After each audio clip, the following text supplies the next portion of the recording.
City Sounds. Creating podcasts, creating podcasters. Hello and welcome to the City Magazine Show, a weekly variety show of arts, interviews and more. I'm Aadan. And I'm Elly Young. This episode, we're doing a podcast about podcasts. We'll get to hear about some of our course mates' experiences during Pod Gold and some thoughts on YouTube's presence within the industry.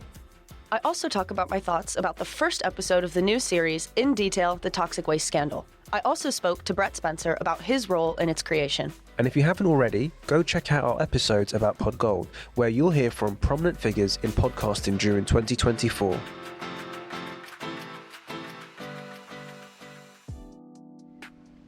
Back in November, we hosted the Podcast Gold event, where we heard the wisdom of award winners and nominees of the British Podcast Awards. We all took on different responsibilities to make sure the event ran smoothly. I asked my fellow podcasters to tell me a little about their role and their favourite part of the event. Right, so my name is Mokshika and I was assigned to do all the live tweeting. So it was me all the way, grabbing some videos, small little snippets of the events and the pictures and captioning them and then handing over to Melusi so that he can just post them and live tweet the event to give the live experience.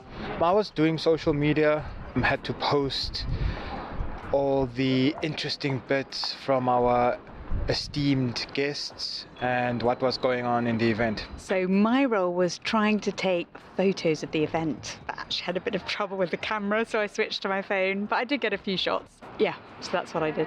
I'm the techie girl who designed the slides and run the slides for everyone. So my role was, I was tasked to interview Sandy Wilhelm, who's head of podcasts at YouTube. And she was so sweet, so lovely to talk to. And she was really interesting to get insights from in terms of how YouTube is going about podcasts. But I think my favorite part of it was just chatting to kind of everyone casually at the end with that social hour. You know, free drinks is always a bonus, but at least that social hour to just be a bit more of myself and not feel like I have to take on as much professionalism. I could show more personality as opposed to when I'm just like strictly in interview mode. Just hearing different creators about their journey, the lowlights, particularly because that's something that most podcasters go through, but we don't never really get to talk about it. And so, you know, hearing those stories gives you encouragement because now these are people who've made it. I think my favourite part of the event was listening to Bella Neal talk about the hidden 20%. I really love the podcast and yeah, it's on issues that kind of are quite close to home for me. So I really enjoyed that. We're seeing more and more live podcast events popping up all around the UK. But what do our student podcasters think about the future of podcast events in the industry? I think it will serve as a stepping stone for the students who want to get into podcasting and to get experience. So that would be like the learning points. Absolutely incredibly innovative and bright. I think podcast events will be about community building. It will be about bringing together a group of people with similar ideas and thinking and politics, and they will be forming that community for the common purpose.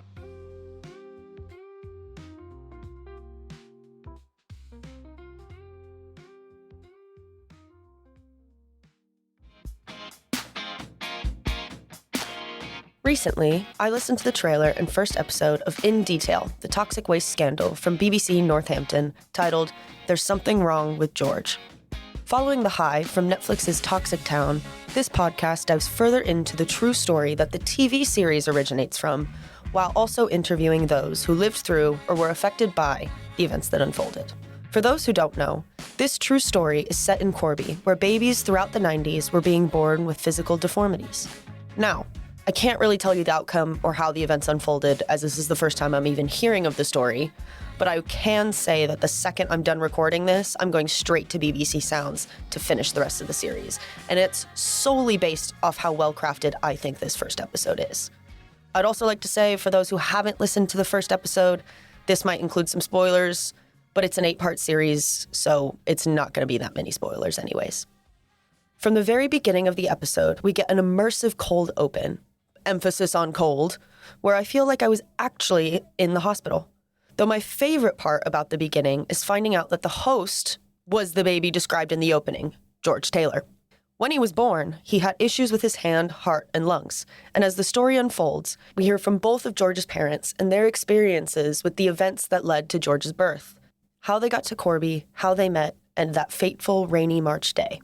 And though the lens we're seeing this story from in this episode feels very honed in on one particular family, the Taylors, it's also quite wide, and it gives me a background into the town itself, Corby. This little bit of history gives subtle hints around the direction the series is going in, solely based off what they chose to include. When the inclusion of news clips on Wonderworld came up, combined with the earlier discussion of the city being huge on steelworks, it felt like a niche fact to include, and it leads me to believe that the rest of the series may or may not have something to do with it. Which, as a good podcast does, this episode has left me with a few questions. Why did they choose George specifically to tell this and his story? Was the small blurb about Wonderworld a subtle foreshadowing into the bits of story left to be uncovered? Why did they choose to structure the telling of this story more linearly? Thankfully, I was able to speak to one of the producers and creators of the show, Brett Spencer, to gain a little more insight on the inner workings of how they crafted this story. So, I guess my first question is, where did you first hear about George's story? Well, I'm one of the executive editors at BBC Northampton, so the story about what happened in Corby back in the 90s is a very well-known story to them because obviously Corby is in their patch. And Tim Wheeler, who did all the actual work on the podcast and went out and interviewed everybody, he spent some time finding some people that were victims or well-known in the area. And he found George, who actually lives up in Scotland now. So George is somebody he visited. We had various people that we were looking at to present the podcast. There was George, there was somebody else who was one of the victims, and also a member of the cast of the TV drama we spoke to as well about being the voiceover. And eventually we settled on George because he was such a compelling story and such a great narrator. I could definitely hear that. It was very compelling, especially throughout the first episode. I think my favorite part was finding out, like, after the description of the hospital that the host was George, and that completely changed where I thought the story was going. Because you're the executive producer, could you explain a bit more about the process of how this podcast came to be commissioned or created? So my role was really to work on the pitch. So I worked with Tim and the other people involved on the pitch document and what we wanted to do and what we wanted to try and achieve. One of the key things that helped us was the fact that Netflix were also making a TV drama. So we knew there would be prominence around this story coming from elsewhere, and it would be very much in the news. So we used that as part of our pitch, and it was commissioned internally at the BBC from us. And we were introduced to a gentleman called Jack Kibblewhite, who's done a lot more narrative podcasts than myself and Tim. And he really helped us with the shaping of the narrative and how to unpack it over many parts. Initially, we started the idea of doing 6, and it ended up becoming 8. One of the testing things was the more people we discovered and the more we learned, the more recording we did. I think we ended up doing something like 20 interviews and 30 hours of audio. So at some point we just had to stop, if that makes sense. So right, we need to make something now because it got to December and we still hadn't edited anything. So, there's so many people who were touched and affected by the story. You could spend forever interviewing people associated with it. And then it was finding the most concise way to tell the stories, which stories to tell, and how to make that into a series so it would pull you through the narrative. And as you'll hear, episodes 7 and 8 end up with all of the stories around the court case, which is quite a gripping conclusion.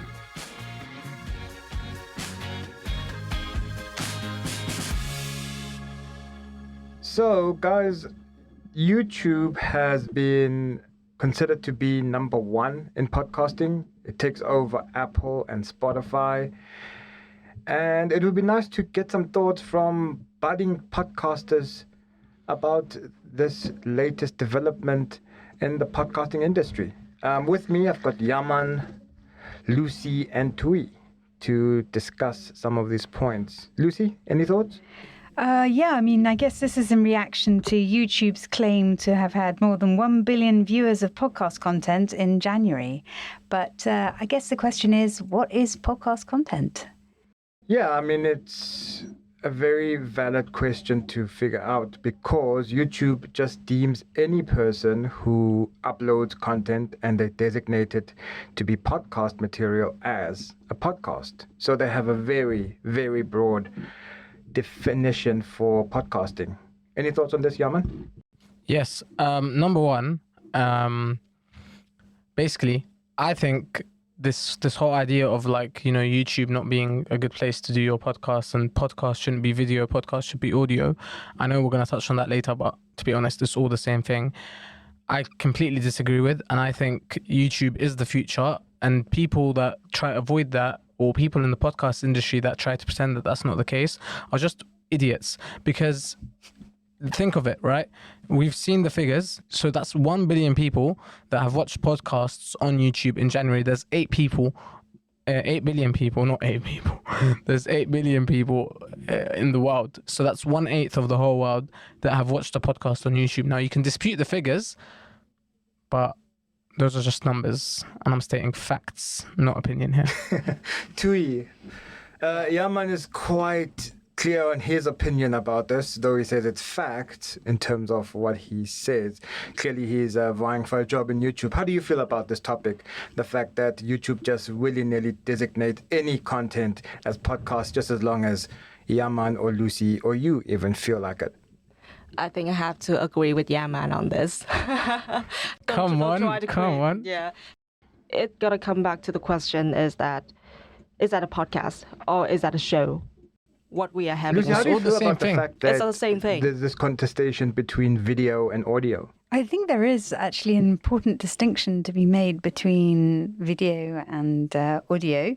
And I do think there's a massive difference between a podcast and a video. Why do you think there's an important distinction? Well, for example, you know, the podcast that we produce, we are all thinking about how we describe something we see for the listener. That's one of the things. So if you have a video that's full of kind of description, you're literally, it's very different the way you describe something in a video from how you describe it if it's just a podcast. No, but you don't have to describe it. You don't have to, like, just because you're talking about a ship doesn't mean you have to show a picture of a ship. I can still see the person who's talking about the ship, and I can use my own imagination. Yeah, it's more. No. It's more. Listen up. But Pause. these stoneheads are kind of like, you know, dreary about it. Like, yeah, I'm just going to be interviewed. What? Who said stoneheads, bro? I'm saying we've seen these podcasters on YouTube. I'm saying the point is that you feel in the room with the presenter, right? The point is that when I'm watching The Rest is Politics, I feel like I'm sat down with Rory and Alistair, right? You can't do that with audio just as much as intimate, but you don't feel like they're talking to you, they're looking at you, you know, and that's the point different. about podcasting, right? The podcasting relationship is an intimate one that's based on an audio experience. No, that's it's the not. Classic form of You came up with that description. I think it all boils down to the question is that are we making multimedia content or audio only or whatever? You're making content. Yeah, the content is about the media. Content. And the way I think of it is how we best deliver what we want to say. Lucy, we have a message. Lucy, I would say that I can agree with Yaman actually in a way. If it's like a conversational podcast, I can see that maybe you might want to see the presenters, and it might help you relate to their conversation a bit more than if you're just listening to it. Although we can also discuss how that's less convenient. For example, unless you're a YouTube premium subscriber, you've got to keep it on your screen, otherwise it cuts out. So it's not terribly practical if you're on the tube or anything like that. But Lucy's saying that with YouTube, you know, if you don't have YouTube Premium, you can't keep it open. But this video conversation expands further more than just YouTube. Spotify are doing it, Netflix have done it, and by the way, Netflix are going to do so much more. No, we're not just talking about YouTube. We're talking about video podcasts, bro. Are we talking about YouTube? Do I have to edit this out? And how YouTube has actually been doing Do I have to edit this out? Tweet, are we talking about YouTube or are we talking about video podcasts? Just to come back to what I was saying, so if I go back to that, so that I think there's an important distinction that Yaman's made, and I think that if it's a conversational podcast, I think that actually having it on YouTube, I can see a kind of benefit. Maybe you can relate more and get more involved and feel more involved in the conversation. I think if it's a narrative podcast, I honestly feel that on YouTube, it's quite distracting, actually. And I think that if I want to watch a documentary, I'll watch a documentary. If I want to listen to a podcast, I'll listen to the podcast. I want to listen to it and be immersed in it, immersed in the sound. I don't want to be distracted by something on the screen.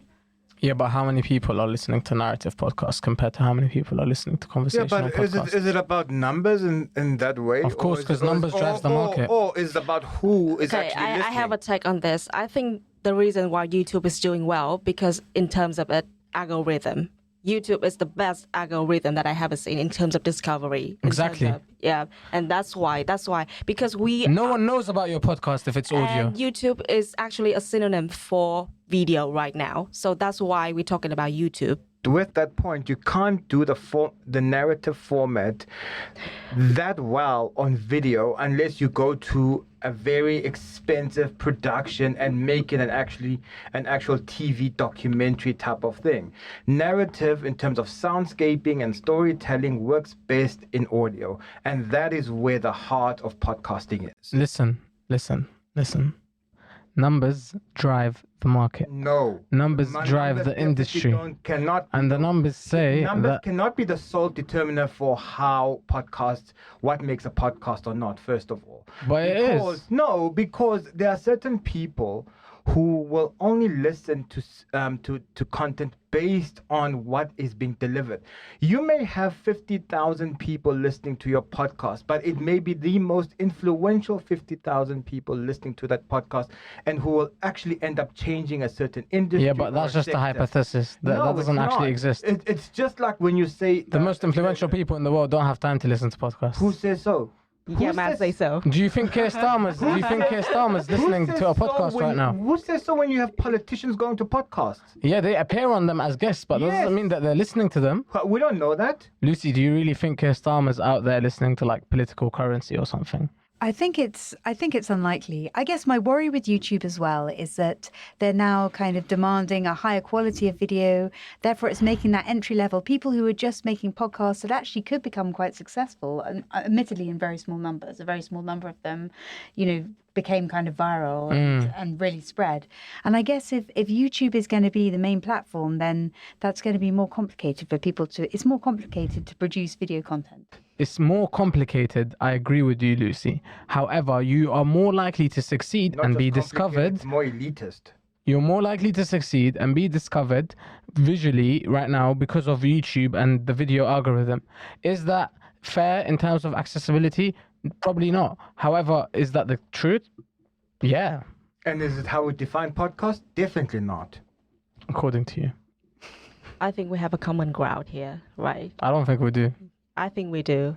It's based I would have on your flipped needs. this table, but you can't really It's flip based it. on your needs. If you want to listen, you go to audio podcast, and if you want to watch, you go to video podcast. Bro, look at the region, bro. Look at the region. In the Middle East, they don't use Spotify. In the Middle East, they don't use Apple Podcasts. They don't use any of this stuff. They use TikTok and they use YouTube. So the number one, the most. But it varies from That's why I'm saying. Hello. No. I want to make a really good point here. You go first. I want to make a really good point here. All right. The most viewed podcast episode in the world, it's my favorite thing to say, and I've said it 10 times since I've started this course, is an Arabic podcast. It has 140 million views on YouTube. And that podcast is number one in the world. They've got the Guinness World Record. However, the company that made it, you'd think that'd be really easy to discover. They barely update their Spotify. They barely focus on Spotify. Their vision is all about YouTube, even though they've got the number one podcast in the world, and it's a 3-hour conversation. You think in 2025, in big 2025, you think people are still making audio Bro, Serial is of the past. In fact, Can I just make a point here? one of the reviews that we're having in this episode. Well, I won't be listening to that. Dude, can I just make a point here? I think all of this is YouTube versus Spotify, not video versus audio. Well, I'm team YouTube. Yeah. Thank you, Thuy. Thank you for listening to the City Magazine show, created and run by City St. George's podcasting MA students. If you liked the episode, check out our other shows. We've got lots coming, and we'd love for you to listen. Whatever you're into, there's something for everyone. To find out more about future episodes, you can follow us at City Sounds on all platforms.